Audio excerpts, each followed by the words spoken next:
Well, howdy. I'm squarely in the Mojave.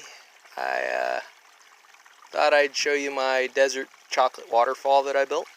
It's a thing of beauty. I think you'll agree. It's got a piece of sewer pipe I built a frame for, and it's delicious. Actually, I lied, it's not chocolate milk.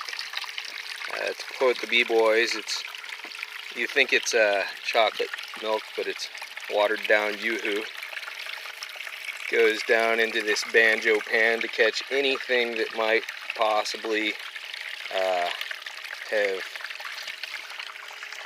not gotten caught in the sewer pipe. See, I take a scoop of material and I just put it in like so.